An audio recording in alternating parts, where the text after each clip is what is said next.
Hello everyone! Today I'm making this delicious pot of lentil soup. You can follow the same recipe on the stovetop, but it's so much faster in the Instant Pot. If you're new to using the Instant Pot, don't worry, I will explain what I do step by step so you can follow along and make your own pot of this delicious, nutritious, and very filling soup.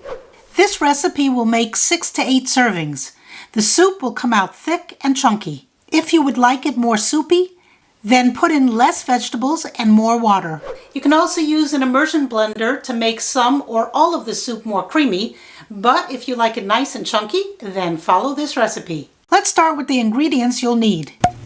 2 cups green or brown lentils, 2 onions, 1 head of garlic, 2 large carrots, 5 stalks of celery, 1 red bell pepper, 1 28-ounce can of diced tomatoes, 2 cups of fresh or frozen spinach, and 4 tablespoons of extra virgin olive oil. For the seasonings, you can use any spices you like. Here's what I use. 1 teaspoon dried basil, 1 teaspoon Italian seasoning, 2 teaspoons sea salt, 1 teaspoon cumin, 1 teaspoon turmeric, 1 teaspoon garlic powder, and fresh ground pepper to taste. First, the lentils. I use green or brown lentils. The red ones fall apart too easily, but if you want a smoother textured soup, then use the red ones. The green or brown lentils hold their shape better, which is the way I like it. Measure out 2 cups of lentils, that's about 400 grams, and then pick through them to make sure there are no pebbles or anything else that doesn't belong. This package was clean, but you never know what you'll find, so check it just to make sure it's just lentils.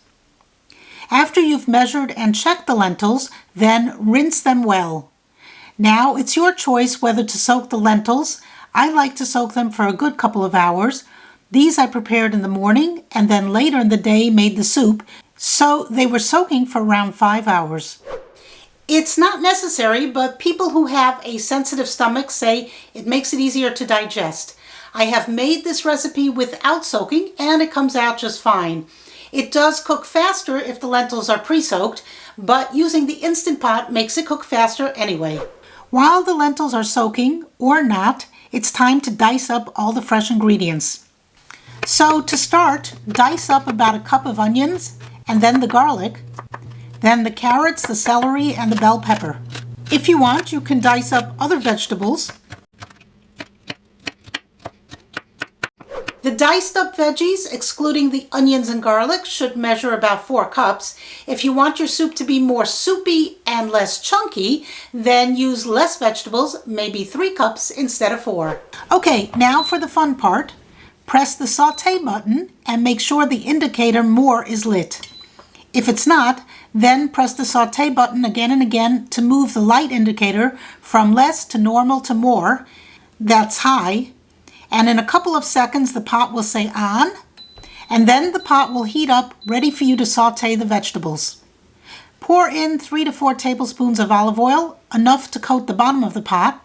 Then add in the chopped onions, and very soon you'll hear the onions sizzling as they're sauteing. Once you see the onions are soft and translucent, you can add in the diced veggies. Here I added in 4 cups because we like a nice chunky soup. Keep stirring so the bottom of the pot doesn't burn, and saute and keep stirring for around 5 minutes. The more you saute, the more flavor you'll add to the soup. I like to add the garlic last so it doesn't saute as long. This way the garlic keeps its flavor, and we love garlic. If you're not a fan of garlic, then either omit it or saute it with the onions and it will be much milder tasting.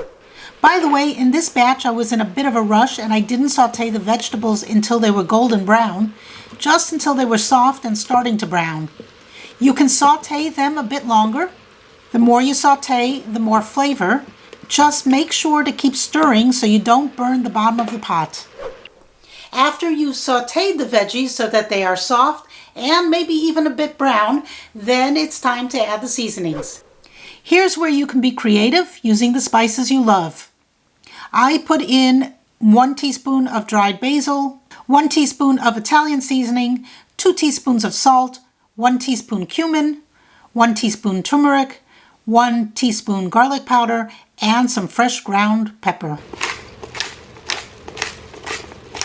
Stir that all around, then add a can of diced tomatoes. This is a 28-ounce can. You can cut up fresh tomatoes if you want, but this is much easier. Here I'm adding in the chopped spinach. These were frozen. And again, you can use fresh as well. It's about 4 cups of spinach. No need to be exact here. More or less is fine. Mix everything up, and now it's time to add the lentils. And now add 4 cups of water. Just make sure to not go over the max fill line on the pot. Once everything is in the pot and stirred around, it's time to put the lid on and twist it clockwise to lock it. Notice the valve at the top here? This should be turned to seal, not to vent. This way is seal, this way is vent. And this silver button should be down. You'll see as the pressure builds up in the pot, the silver button is going to pop up. Make sure you start with the pot off if you haven't done so already. Press cancel to turn it off. Then press the pressure cook button. Make sure the pressure is set to high. Press the pressure cook button again if it's not on high. And then set the timer to 12 minutes. After a couple of seconds, the Instant Pot will beep and then it will say on.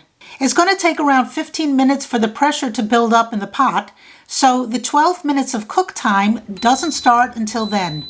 In the meantime, the pot will say on while it's building up the pressure, and then once it's pressurized, then the timer will come on. The valve is on seal and the button is down, but as the pressure starts to build up, the button will start to rise up. Here you can see the button has popped up, but the pot still says on. Soon it will start.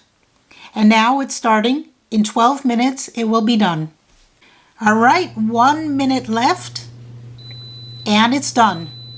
Now you can let the pot vent slowly and naturally, or you can do a quick release, which is what I do. But be very careful. The steam is hot, hot, hot, and dangerous. Wear a mitt or use a towel, and don't put your face or any part of your body near the steam.